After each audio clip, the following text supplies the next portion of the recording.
Alors il y a plusieurs critères obligatoires qu'il faut remplir pour faire un stage aux Nations Unies.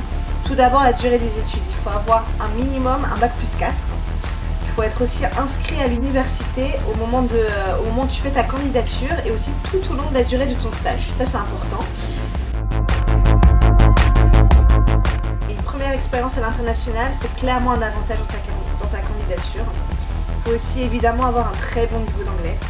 Mais les candidats français en général ont un avantage non négligeable sur les autres candidats, c'est le français. Le français et l'anglais sont les deux langues de travail du secrétariat des Nations Unies. Et si vous maîtrisez en plus une autre des langues officielles, c'est-à-dire le chinois, l'arabe, le russe ou l'espagnol, c'est encore mieux. En fait, toutes les offres de stage au secrétariat des Nations Unies sont publiées sur le site des carrières des Nations Unies. Il va falloir remplir un dossier et la soumettre en ligne sur le portail Inspira. Pour les fonds et programmes et autres institutions des Nations Unies comme le PNUD, l'UNICEF, l'UNESCO, ils ont leur propre processus de recrutement.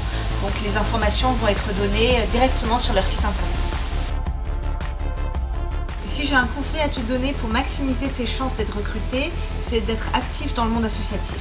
C'est-à-dire frappe aux portes des ONG, participe à des simulations ONU avec ton université et fais du bénévolat.